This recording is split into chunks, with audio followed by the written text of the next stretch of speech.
Hello, everyone. Um, if you're able to hear me, if you could kindly let me know in the chat, that would be great. I apologize for the slight delay in beginning. I was dealing with a lovely tech issue. Okay, perfect. I see that everyone can hear me. Okay, so I've actually ended up joining on a different computer, so I hope everyone can see me okay. And all right, great. So without further ado, I will begin. All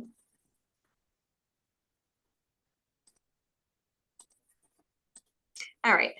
So I'd like to welcome you all for, first of all, and thank you for joining us. I hope everyone is having a very good week and a good start to their fall.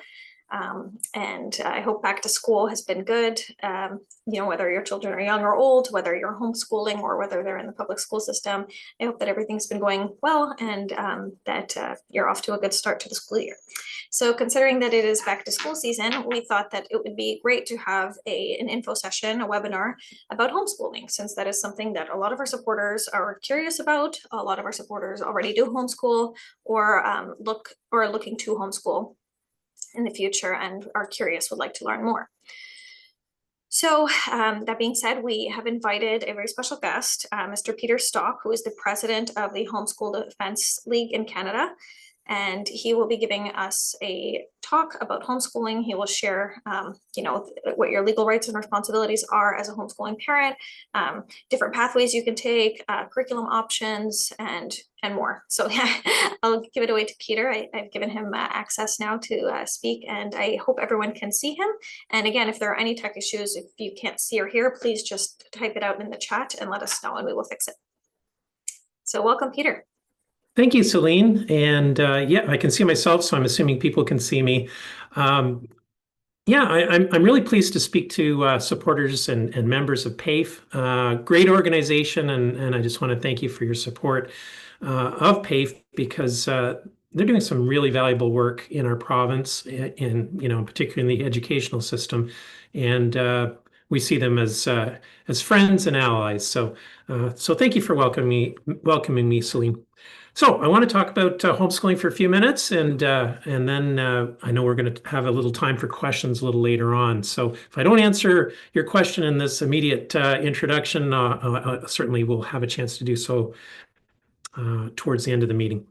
Well, the first thing I want to tell you is if you're considering homeschooling and you're not sure, the truth is you can do it. In fact, every parent is actually a homeschooler, at least for the first 5 years of a child's life. And it's at that point we tend to make decisions and perhaps delegate our responsibility to educate our children onto teachers in an institutional setting. So that's what most parents do. But some parents, of course, have chosen a different pathway. When my wife and I had two little ones at home, and it came to what we consider school age, 5 years old for the oldest, we thought, well, we looked at various options. We looked at various schools, and we thought, you know what? Why don't we give this home education a chance? Try it for a year. How badly could we mess up our kids? And if it doesn't work out, well, we'll send them to school next year, sort of thing. I got to tell you, every year we reevaluate where our children are at and what works well for them and what will work best for them. And it turns out that home education's worked extremely well for our family. And whether you choose to do it for a period of time or just do it right the way through, that's your choice. You can always move your kids back and forth from institutional schools to homeschooling. So don't feel pressure about making a decision. That's the first thing. The second thing is, as I already said, you can do it. You've been educating them since they were born. You taught them to potty train. You taught them to. You probably taught them to count. You certainly taught them language, whether it's English and or another language. They learn that from you, and that's actually the most important skill they'll ever learn. And that's something that you home educated them in. You didn't intentionally do it. It's natural, and a lot of what we do as home educators is natural. Well, I guess I'll point out that I think there are two really important things to keep in mind, sort of overarching goals or concepts that are really valuable when it comes to home education. The first is that we really want to instill a love of learning in our kids. And that's something that, it's not just for the years of elementary and secondary school and perhaps post-secondary. It's for their whole life. And if they grab that at an early age, they will continue learning. Even once they're done the formal education, they can continue learning throughout life. And if they want to learn something new, even in their later years, even when you get to my age, they can do that. They've got the tools, they've got the will, and they will go and do that. And that can be so valuable because we don't tend to stick with the same thing throughout life, do we? Even if we think our career is going to be in a certain area, for most of us, it changes at some point. And certainly, even if we finished a formal career, it will change as we get older still. So what we want to teach our kids, and this is the second thing, is to learn how to learn, to learn how to learn. It's not about filling their heads with knowledge. It's not about following a very precise lesson plan that they might follow in the public schools. It's about learning how to learn so that if we miss something along the way, if there's a knowledge gap in some area, they can easily pick it up later when they need to. And we've seen our kids do that. So that's a wonderful thing. Okay, so I want to talk about a little bit about your legal obligations in Ontario if you decide to move forward with home education. By the way, there's some resources I'm going to provide at the end of my little talk here, and you can get a pen ready to write those down or record it on your phone or whatever. But let's just talk about your legal obligations in Ontario.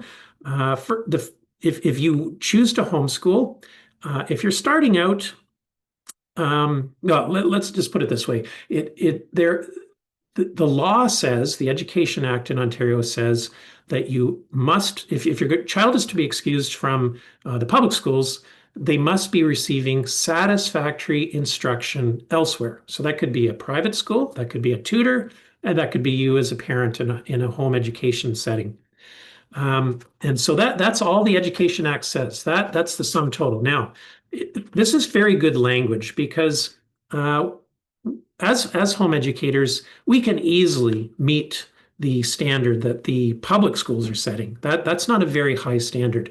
Most of our predecessors in the homeschooling movement, parents, grandparents that did it many years ago, they strove for excellence, and they were always able to exceed that public school standard, which, as I said, is not very high. In fact, is probably shrinking as the days and years go by.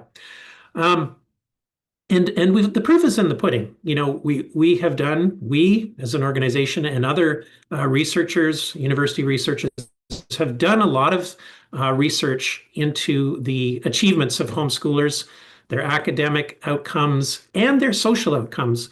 And the proof is there in study after study in Canada, the United States, and nations around the world. We're always scoring higher on. This is on average. I mean, there's outliers in every category, but on average, our kids do a lot better academically, and they do a lot better with the social outcomes: happiness in life, life satisfaction, civic participation. They're better socialized. And if you want to know why that is, well, just consider the socialization pattern of an institutional school is to jam a bunch of kids all the same age, very immature, in the same room, and hope that they become socialized. And that's really not a great model. And at home, and we use the term home, but really home educators are everywhere out in the community. We might spend some of our day formally at home doing some book work, but we're often doing other things: sports teams, music, meeting with other homeschoolers, and meeting with kids of all ages. And so our kids are better socialized. So that's something to keep in mind. Those are not concerns to have; those are benefits of home education. Okay, so yeah, back to the legal obligations. So you must provide satisfactory instruction. We can talk a little bit more about that in the questions. We probably don't have time to get into great detail about that tonight. But the other thing to keep in mind is that there is the possibility or the option to notify your local school board that you're home educating.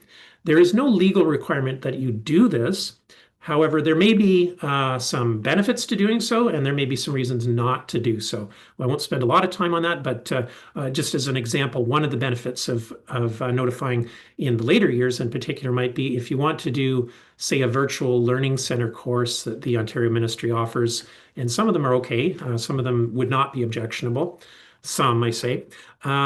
You would need to have notified your local school board that your child is a student in the area who's being home educated. It's a very simple form to fill out. It basically says, I'm home educating this year, sign your name and file it. And it's very simple. But that is not a legal requirement. So what is a legal requirement? Well, it's to provide that satisfactory instruction. And how do we do that? Well, in the early years, what our kids need fundamentally are the language arts, probably some introduction to math, and little, you can make choices about this, but science, geography, history, some of those subjects, you start to introduce those as well. And you might focus a great deal on science one year and then leave it aside for a year and move on to other subjects that you want to really focus on. You might do unit studies. You might study battleships or flower arrangement or whatever you choose in short bursts. There are a lot of ways to approach home education, and you have the freedom to do that. The question is, are they making educational progress? And if you're instilling that love of learning and you're teaching them how to learn, then you're going to have success. Now, the two key subjects that you have to really focus on, you really have to invest in every year, are the language arts. And we know that's everything from reading and writing to grammar and spelling and so on. One of the key ways, one of the best ways to really see your children excel in the language arts is to encourage reading, and filling your house with good books that they want to read, picking subjects that they're interested in, encouraging that reading from the earliest age, sitting with them reading at bedtime, you reading to them reading to you. Maybe you reward them for reading. Some kids don't want to read so much, but I have a son who's he's not a big reader even now, but I mean he's a good reader, but he doesn't like to sit still too much. He's a very busy person, but he likes sports, so we got lots of books about hockey and so on, and he would read those. So you'll know your children. What's their in their interest, what their interests are, and so you can encourage reading. The other thing I'll say is you want to model what you would like to see your kids doing. So if you spend a lot of time, let's say, watching TV or on your phone, children are going to be attracted to the electronic devices too. If your kids see you reading a little more, they're going to want to read as well. They're going to do what mommy and daddy do. So model the behavior you want to see from your kids. And this is true in all areas of life, of course. But particularly with the reading, this is a very important thing to understand. Of course, with the math, and this is the other one, math is progressive. You could probably take short breaks from it at different times, but because it's progressive and it builds over the years, it is one of those subjects where we would recommend that you start with a formal curriculum from the earliest years and continue on with it, just because there's so many concepts and they all build on one another like bricks in a house. So we would really recommend the curriculum for math. And by the way, talking about curriculum, there is an incredible variety of curriculum available depending on your child's learning style, which is something that you can come to understand. Are they an audio learner? Are they a visual learner? Do they like to read? Do they like to be read to? There are curricula that will meet any learning style, and there's some great ones with math, including a curricula that uses manipulatives, and that one's called Math UC. By the way, again, all these resources, I'll give you a site that you can find all these things on, so you don't have to write all this down now. Okay, and then one thing to really keep in mind about educating at home is that you do not have to replicate what the schools are doing. You can set your own course of study. within reason. Like I was saying, we want those core subjects. Uh, we want our kids to be literate and numerate. And as long as you're doing that, you can really pursue the child's interests as well. And that could be anything from music and the arts to sports to the love of nature, you name it. And then a final thing, and this is very important, and for many of our many PAVE families, I'm sure, and for many other homeschooling families, the opportunity to pass on your faith and your values to your children is something that you can do safely in your home as well, and is perfectly acceptable, and in fact should be encouraged. So I would actually make that a formal part of your school day if that's important to you. Um, Okay, record keeping is something that is another aspect of your legal obligation. Now, as I said, as long as you're providing satisfactory instruction, that is what matters. However, you need to be able to prove that if you're ever challenged on it. So we do recommend simple record keeping. What is my child studying? If you've got a formal textbook for mathematics, for example, and you can show, yeah, this child wrote these tests and these are the results they got. That's a very simple way to keep records.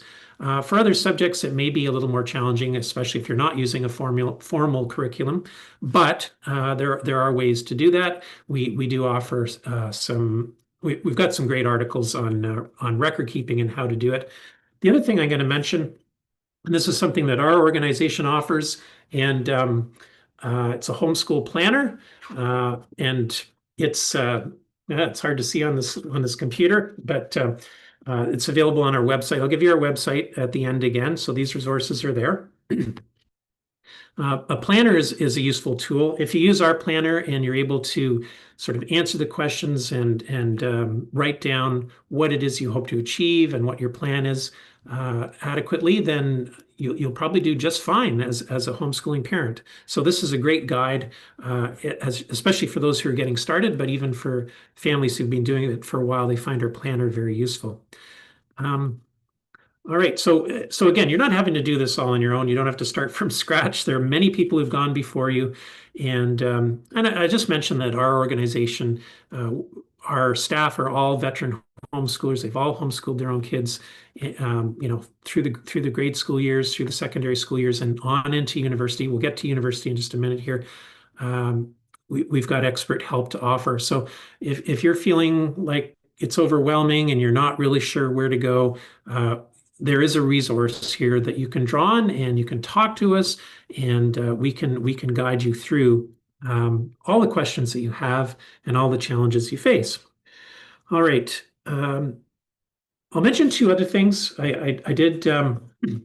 We publish a magazine as well, and it's called the Homeschool Review. And I think if I hold it close to my face, it comes up nicely. See, it gets a little fuzzy at certain points. And this year we published our college and career guide for homeschoolers. And we actually had about 40 post-secondary institutions across Canada advertise in it, which is, I think, an indication of just how interested our post-secondary institutions are in home-educated graduates. And why is that? Why would they want a home-educated graduate?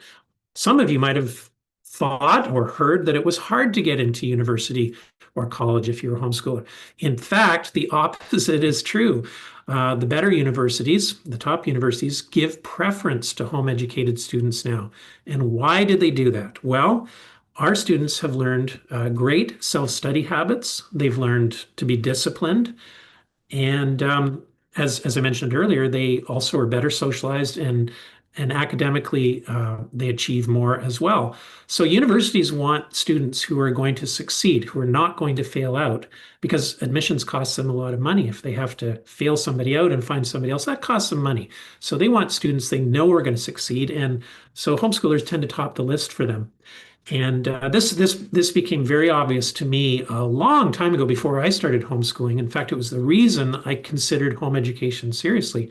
I was visiting Harvard University in the early 1990s and got a tour of the university, and the student who gave us a tour had been home educated, which I found very interesting. First person I'd ever met who had been. But the thing that she said that has always stuck with me is that she told me 1/4 of the undergraduate class at Harvard that year, this is the early 1990s, had been home educated. So Harvard had figured something out, almost, yeah, 40 years ago that, many other institutions have only started to recognize in the last 10 years or so. So so there's great potential for our kids if we do home educate them. It is a possible key to success in academics and in life, and that makes it exciting. By the way, in terms of actually applying to universities have always taken foreign students. They've always taken students from out of province. So, many students who go to, say, U of T or Western or Carleton or any other university in Ontario have often they often do not have an Ontario high school diploma. So the universities have always had methods for gauging whether or not they want to accept students who haven't got that diploma. So you really have nothing to worry about in that regard. In fact, one of the easiest application processes, I'll put it that way, is Western University in London. They only want a portfolio of the student's work when they apply. That's all they ask for to get into their arts faculty. So that's pretty encouraging. They're not looking for all kinds of standardized test scores and all that sort of thing. Others will take those, and there's a variety of options. So one of the things that we encourage families to do as they're getting into the grade 9, grade 10 level is to start considering where they might like to go and what they might like to study. Make sure that they at that point have the start to develop the prerequisite courses. If they want to do engineering, they're going to need some science and math. If they want to do medicine, biology, and so on and so on. So find out what prerequisites you might need and make sure you've got those under your belt. And the other thing is to start inquiring with the admissions departments at the college or university of your choice or choices, and say, what is it that you're going to look for from us when we apply? And so you can be prepared. You don't want to wait till grade 12 and then apply and find out, oh, we should have done such and such a year ago, and now we're going to have to take an extra year to get to where we want to go. So that's the short form on the post-secondary admissions. Lots of potential for our kids there. And by the way, I'll say this. One of the things, the article in this magazine is about the two girls that are on the front here. They're from Alberta. They started university. They started their undergraduate degree at ages 12 and 14, they're sisters.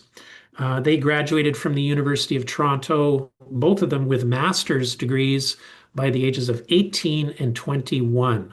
So pretty incredible. Now, I'm not saying everybody's going to do that, and maybe they're exceptional, but home education did allow them the freedom to pursue that route early, and again, the University of Alberta took them on the strength of their academic performance as young teens, essentially. So that was very impressive, and encouraging, I think. So, okay, so I'm going to give you some resources, and then we can get to some questions, I think.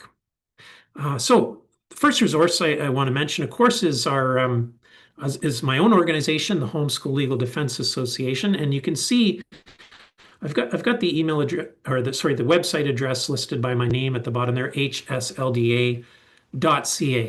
Now, if you decide you'd like to join our organization, you get access to, as I said, all that advice. You've got access to a curriculum consultant. You've got access to an exceptional needs consultant. If you find that a child has some sort of learning challenge, we can assist with that. So that can be a valuable resource for a lot of families, and is. We also have a digital library filled with 3,000 audiobooks and ebooks, and families are using this all the time now. These are decent books. We've vetted them, the classics, and lots of books in subjects that may be helpful as supplementary material: history, poetry, plays. We've got books on parenting and homeschooling and exceptional needs as well. and French is another subject that's in there. So lots of French books. So there's some great resources that way. And then finally, why were we founded as an organization? Well, about 35 years ago, families in Ontario, Alberta, and many other provinces faced struggles. They had to fight their governments for the right to home educate. And so our organization led the charge on that.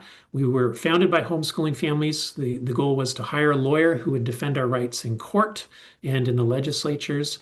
And we've successfully done that to the point where homeschooling is now legal in all 10 provinces and all 3 territories. It's not easy in every one of them. Quebec is a very challenging place to home educate, for example. Ontario is a very free place to home educate. We don't have a lot of we don't have government overreach here at the present time. However, those things can change, and they do change regularly. So we have a legal team that remains very busy, including here in Ontario government itself. Families are often challenged by school boards, by social workers, Children's Aid Society, even truant officers. There are lots of agencies where you can run into a challenge, and our legal team is there. And once you're a member, our legal team backs you up, represents you, and defends you. So that's the big value of HSLDA. 80% of the families that we end up serving with a legal need never expected to have a problem. And they weren't doing anything wrong necessarily, but they were challenged. And so instead of paying a lawyer $300, $400, $500 an hour to defend them, they had HSLDA membership, and we took care of it with the most experienced legal team in the country for homeschooling law. So that's what we're all about. So hslda.ca. Don't wait to get your membership, especially if you're getting going now. And by the way, if you never needed to use that legal service, there are other families that do every day. And so you would be supporting their defense even if you never need it. Okay, 2 other websites I'm going to mention briefly. The first is cche.ca. Canadian Centre for Home Education.ca. Maybe somebody could put that in the chat. cche.ca. And what you'll find there in particular is homeschool academic research. There are other articles on there too, which I think you'll find valuable and interesting. But if you're looking for those academic studies or the studies that show the value of the socialization value of home education, that's there, okay? And then the final website I'm going to refer everybody to, and this is where you'll find all kinds of resources and answers to all the questions that I can't answer tonight, or not that I don't want to, but we only have a limited amount of time. But there's a huge amount of information on this website, homeschool.today. Homeschool.today. So check that one out, because you'll find access to curriculum providers. You'll find a quiz that you can go through to help you determine what educational method you might like to choose for home educating, because there are many. You'll find out lots of information about the different types of educational methods you might choose from. You'll find all the curriculum providers there. We've got a really big one in Ontario, the Learning House, and they have a huge shop up in Bradford, Ontario. If any of you are in the central area of Ontario, that's a great place to check out. But homeschool.today is a great resource. Well, why don't I end there for now, and I'm happy to answer any questions people have.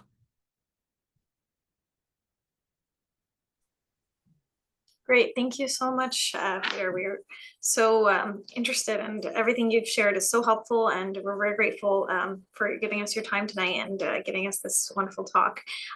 Before we get to the Q&A portion, I just want to quickly invite Anne Campanelli. She is a wife and mother of 2 grown sons whom she homeschooled. Her sons are now older and married, and she is also a grandmother of a 9-month-old. So we'd like to invite her just to share a little bit about her experience homeschooling briefly, and then we will get to the Q&A portion. So I will make her a panelist, and once she is able to speak, then she can begin. So Mrs. Campanelli, whenever you are in and have your camera on, no rush, we'd love to hear you share your experience and why you chose to homeschool, the different choices and options that were available to you, and you know, what the challenges were, what the benefits are, and yeah, whatever you'd like to share, please feel free. So once you're able to unmute yourself, Here we go. I can see you and hear you. Perfect. Hello, how are you? Yes. Yeah, it's good to be here. I just got the invite this afternoon, so it came very very quickly. So I was about to take a nap, and then I said, okay, let's do this. So anyway, Anne Campanelli, I have two sons. Well, I'm married to a wonderful man, and we have two sons. One is in his late 20s, and the other is 26, 28 and 26. And both are married now, and one has a son, so I'm a grandmother. But yeah, I homeschooled my boys right through elementary school. Didn't go through the secondary school system, high school system. Giovanni did do a couple of years in high school, but essentially my focus was when they were in elementary school. Giovanni had started in the public school system, and I very quickly realized, you know what, I can do a lot more than this. Like I felt he was well able for more. So anyway, I took him out of the system, and grade one, he had just started grade one. I took him out, and yeah, the programs we did a structured program, and it was a program that I got. Actually, I took it from various places. At the beginning, it was very loose, but in the end, I ended up with a program that came out of the States. Now, my background is Catholic, very strong traditional Catholic family.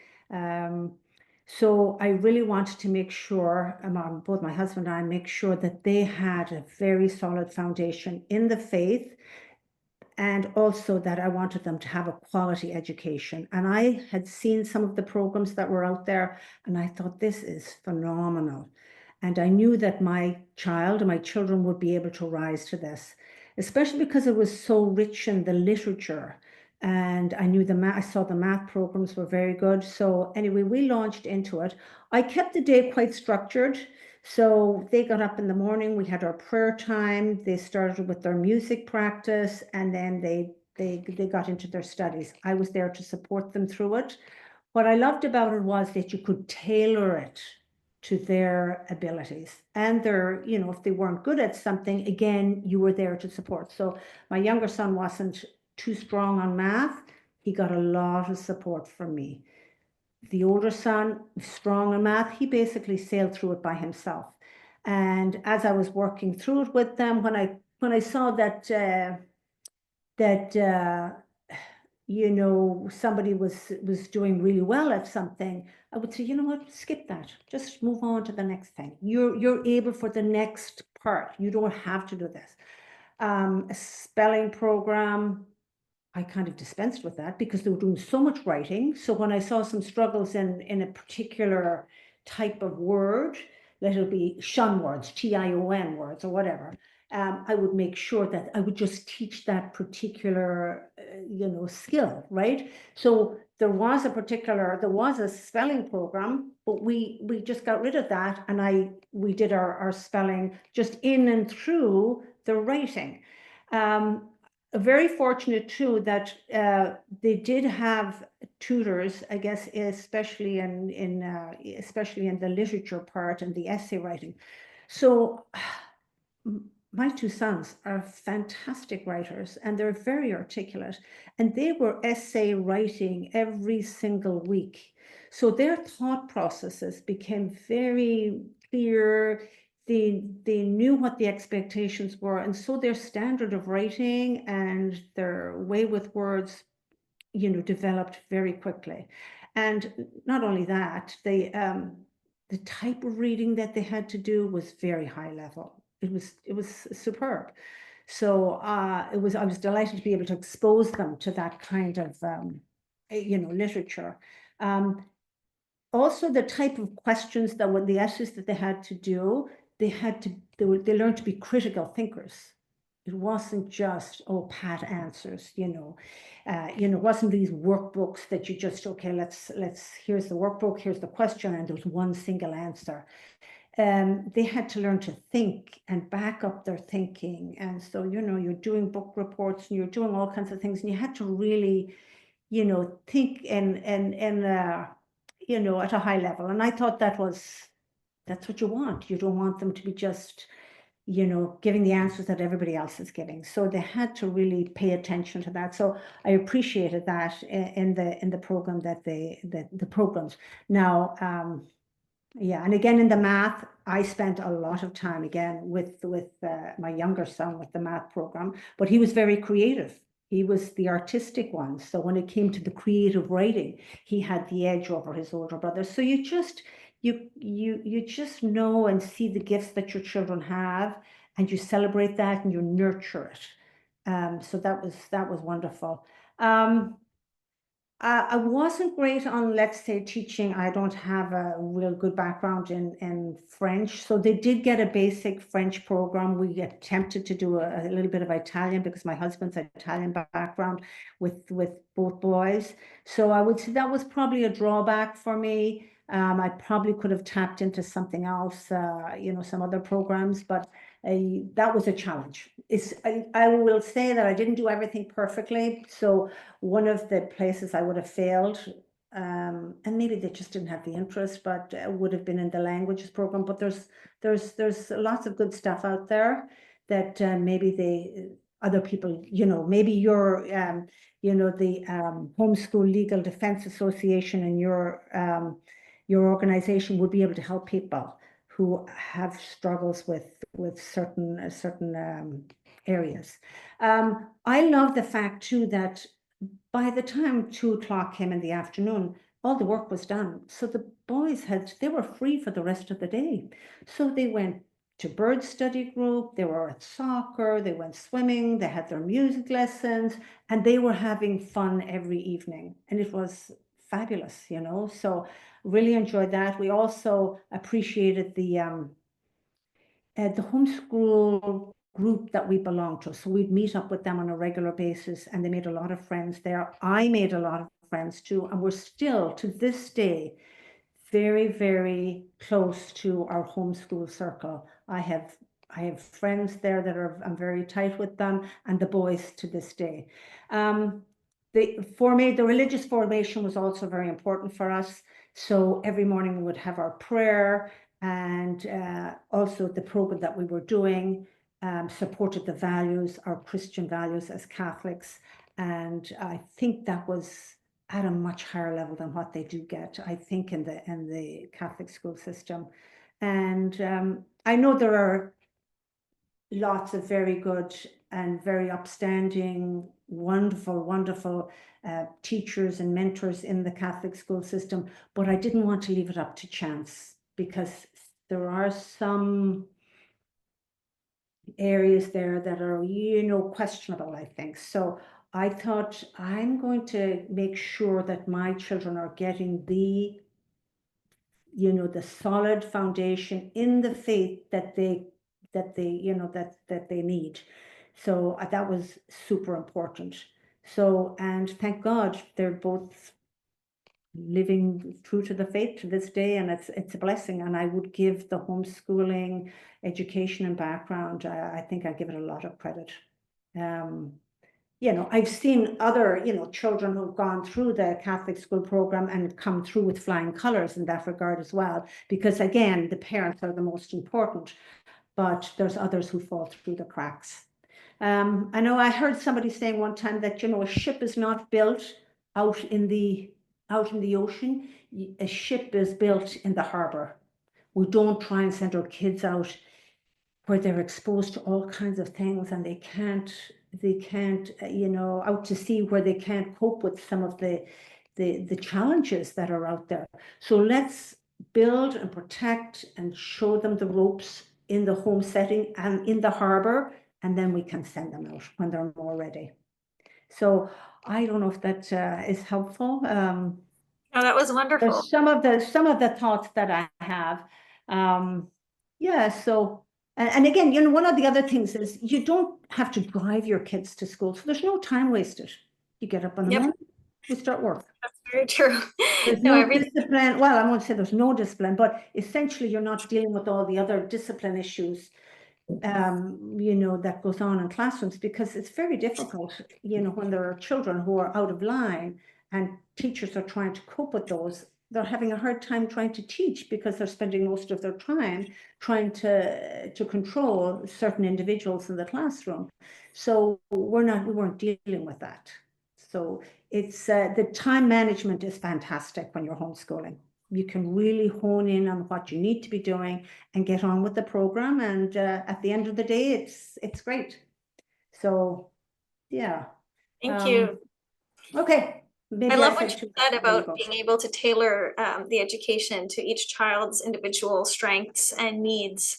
And I think that's probably one of my favorite parts about homeschooling is you see that homeschooled students grow up to be very passionate about what they're good at because they're so good at it. And they also just really get to hone in on their skills.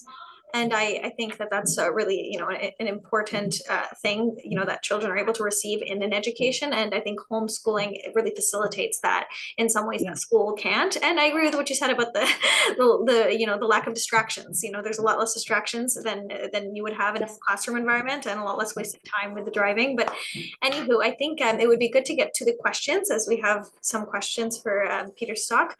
And I would like to thank you so much, Mrs. Campanelli, for sharing your experience with us. It was beautiful. And Yeah, I'll stick around for another few minutes. yes, of course. Thank you so much. All right, so I will get to the questions here.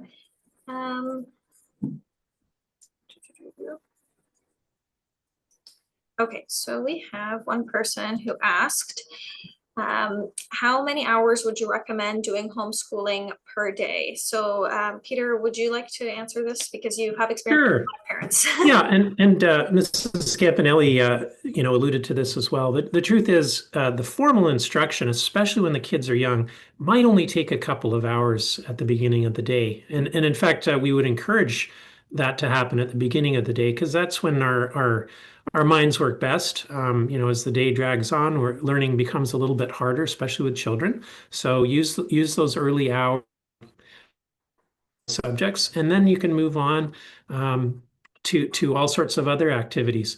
And yes, Mrs. Campanelli is quite right. I didn't mention it in my talk, but support groups, co-ops, gathering with other homeschoolers is so valuable. There are many groups, you know, depending where you live in Ontario, but there are many groups across the province. If you're looking for one, contact us. We'll help you find one.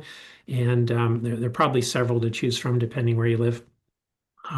That's not just great for the kids, that's great for the parents as well, and so very valuable. Yeah. Oh, and yeah, back to the time allocation. As the kids get into the older grades, you know, some subjects are going to take more time. I mean, by the time you're doing, you know, high school level math, that's going to take an hour or more a day for sure. That's not a simple, you know, that's not a simple thing, and you're going to have to do some practice questions and so on. Yeah. There's an expression that goes around in homeschool circles that one of the homeschool is Saxon math. If you've heard of Saxon math, you know it's more challenging, more rigorous than most other math programs, and you know kids aren't particularly fond of it for that reason. So you know, high school years, you might see your child doing 4 or 5, even 6 hours a day of formal work, and you know that's not unreasonable depending what direction they're going, what subjects they're studying in a given year. But as we already said, there's still a lot of time left in the day for other activities, and we've seen kids really run with their own pursuits: Spanish guitar, ice hockey, you know, various types of art, you name it, and become very proficient by the time they are adults.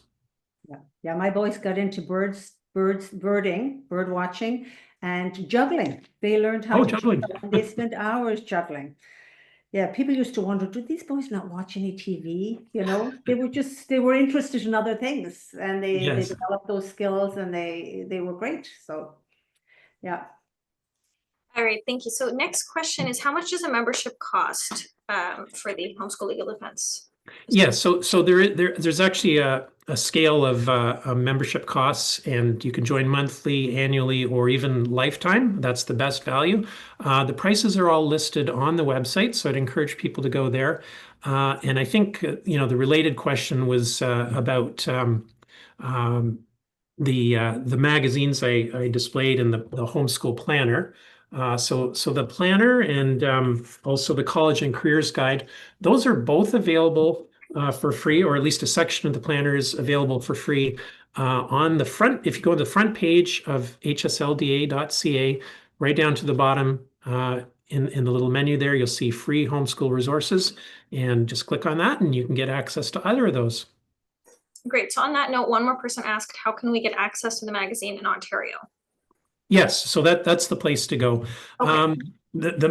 There are a whole bunch more resources available on the website, on the members website, if you join, but those two items I just mentioned are available for free. So anybody can I'm get sorry if it seems like I'm going through them fast. I just want to make sure we get to everyone's questions because there are a few and they're good questions.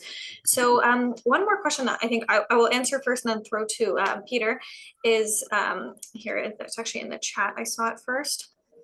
So somebody asked that they understand that Alberta offers some financial support for homeschooling families. Are there other provinces that do as well? Is there advocacy to do that in provinces that do not offer financial support? So I just want to start by saying that this is something that PAVE is going to begin lobbying for. And I actually personally, I know of Alberta's financial support for homeschooling families. As far as I'm concerned, there is nothing right now in Ontario. I don't know about other provinces in Canada. Peter might know more on that. And it also ties into one other question that is in the Q&A box that I'm going to read, is if there are any specific tax advantages to homeschooling, for instance, write-offs. So I will now throw that to Peter. Okay, so homeschooling families discover, even there's a small subsidy provided, as there is in both British Columbia and Alberta, and in a few school districts in Saskatchewan. And we're talking a few $100s. We're not talking thousands. It might allow you to buy some books, but not a whole lot more.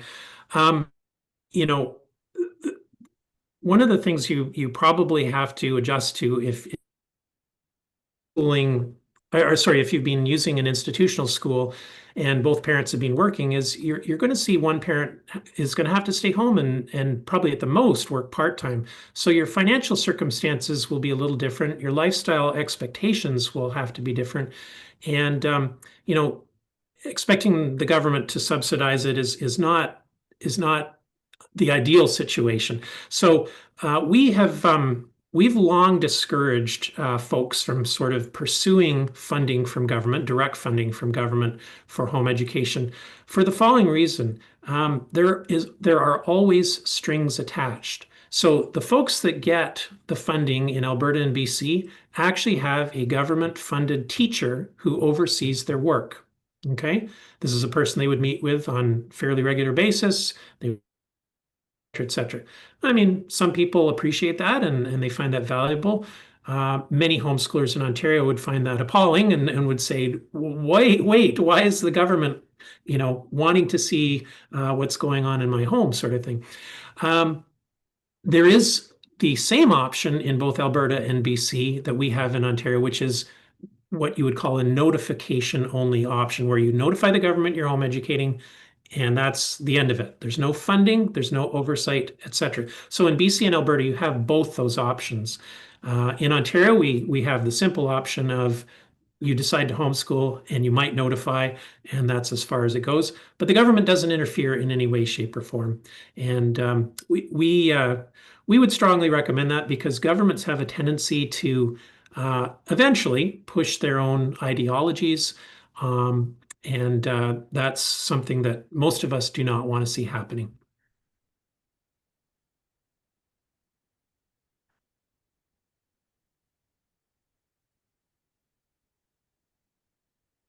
I think you're muted there, Celine. I'm sorry. Oh, I'm so sorry. Yeah, it's okay. My apologies. I said, thank you for answering that question. Another question here is, would there be a circumstance you would not recommend not homeschooling? For instance, if they are in the school system, are there ways to help them at home? So let's say if someone can't homeschool, I think is what they're asking. Right. Yeah. And I think, most families are going to find, as I said, it is not just simply a matter of choosing chocolate or vanilla when you choose between home education and, say, an institutional school. there are going to be changes that are going to have to be made. One parent is going to have to be at home for a significant portion of the week, and full-time work is not going to be possible for one parent. So there are possibilities in one thing that we have seen developing in the last 10 years or so is the possibility of what's called a hybrid homeschool situation, where a child goes to, let's say, a Christian school of some sort for a day or two a week of instruction, and then the other 3 days, 4 days, they're at home and they continue with their studies at home. So there's a bit of a balance, or sort of a different balance approach there. But yeah, it's something families really have to work out on their own. What works best for them, for their family situation, their financial situation, and you know, interestingly enough, as expensive as private school is, it can be cheaper than homeschooling because, as I say, one parent's often giving up an income.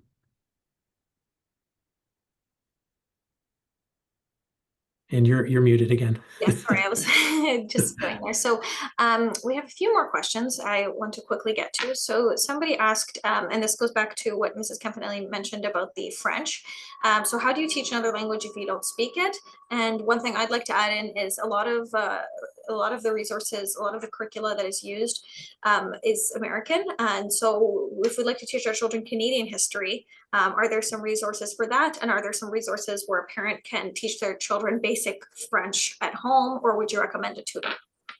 Yeah, okay. So let's start with the Canadian history first. A couple resources I'll point to. One is, we do have a good selection of Canadian history books on our in our digital library. So that's one possibility. Another is there is a publishing house in Ontario. It's in Woodstock, Ontario, that focuses specifically on Canadian history. It's called Northwoods Press. Northwoods Press. And again, you can find that on homeschool.today if you forget or you don't have anything to write it down with at the moment. And they have some excellent books. So those are two resources. And then sorry, what was the first question? With the languages. Oh, the languages. Yes. So well, I'll just tell you the story of our youngest who wanted to learn Spanish. And there are a few options there. I mean, there are all kinds of learning options, from classes to audiobooks to tutors, whether they're in person, which some people do, but one of the less expensive options, and a lot of families have taken it.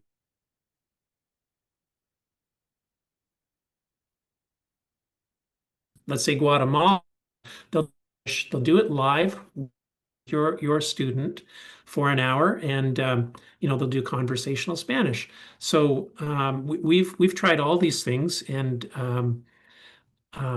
we've found some curricula are definitely better than others. Again, it's going to depend on your child's learning style a little bit. How do they like to learn? How do they best learn? And do they want to learn conversational French, Spanish, etc.? Do they want to learn to write it? There are different things they can learn as well, even with a specific language. So I think there are a lot of possibilities there. A language, a family heritage language. You can have a grandparent come in and teach that, and that's just so wonderful if not just parents are teaching a child, but the extended family is as well. That's a beautiful, beautiful thing. And in fact, I think a lot of homeschooling families do take advantage of the opportunity to have their parents, their grandparents, come in, or aunts and uncles, and contribute when possible to the home education. So, yeah. Yeah, you're muted again. Yeah, okay. I'm so sorry. I'm muting in between so I don't make noise over you, and then I'm sorry, I forgot to unmute. So I was saying we have two questions left. I would like to ask the first one to Mrs. Campanelli, and then the next one to you, Peter, if that's okay. Okay, and then we can wrap up. So the first question, you mentioned this, Mrs. Campanelli, that you homeschooled a little bit through high school, and then you sent your children to regular high school. So someone asked, what are the most common challenges to homeschooling through high school? or homeschooling through high school? Yes. Yeah, I guess just it depends on the student and it depends on the subject. So again, I would have said that the language learning when it came to high school for sure would have been a real challenge. And again, maybe the sciences, especially when it came to doing experiments, all of that, I wouldn't have had a really strong background in that. So I was ready to just give that over to the school system. But again, when it came to the languages, to the religion program, to the math program, they were top notch. I know when my younger son went into high school, like he had done a whole year of algebra. He was way ahead of the students in grade 9. So yeah, so there's some challenges, but there's also some, yeah, you're just ahead of the game.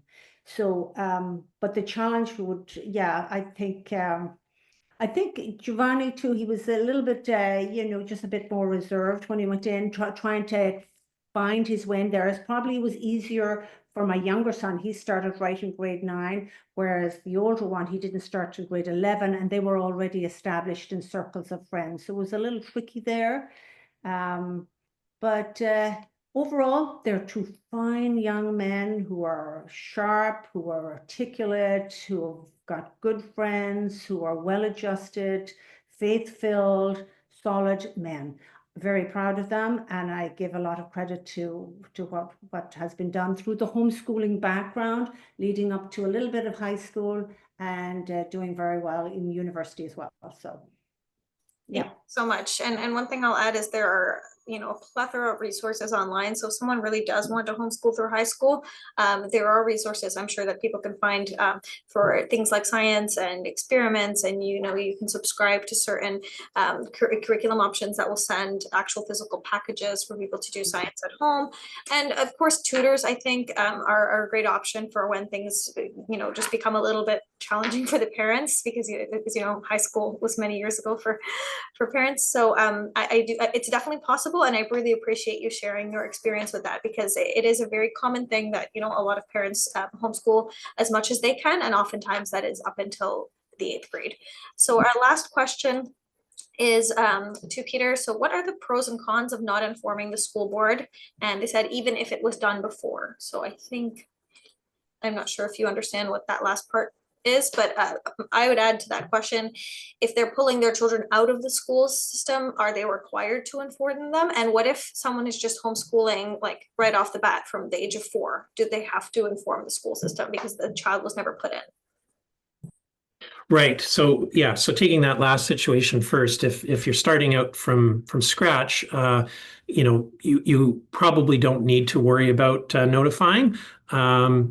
The one caution we'd offer is, if you haven't notified, if the school board isn't aware, then, you could be subject to an educational investigation if the authorities become aware that, you're not in school, so to speak.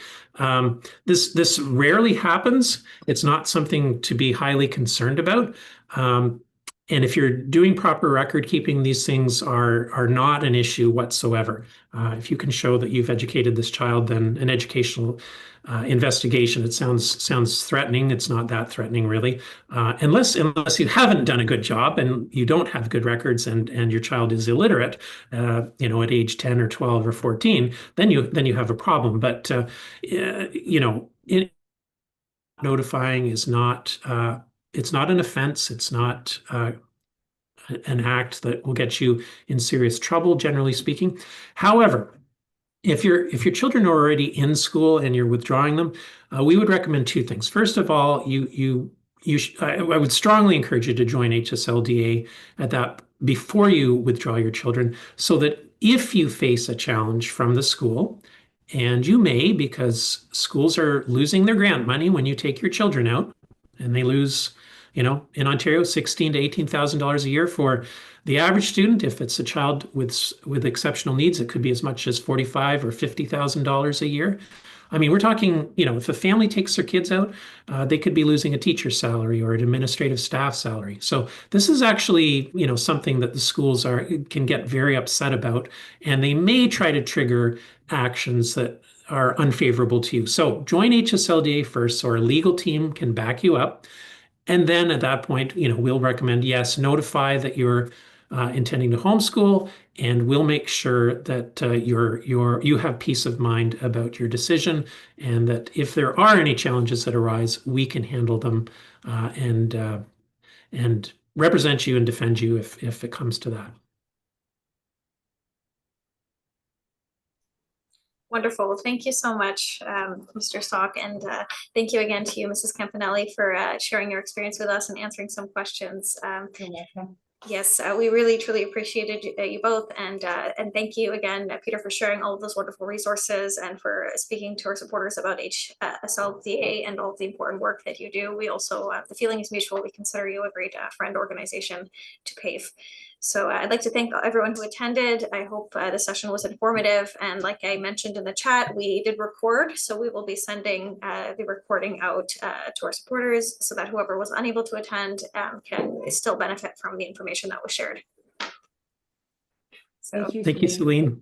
Thank you both. And I hope everyone has a great evening. Thank you. Thank You you. too. The best. Bye. Thank you.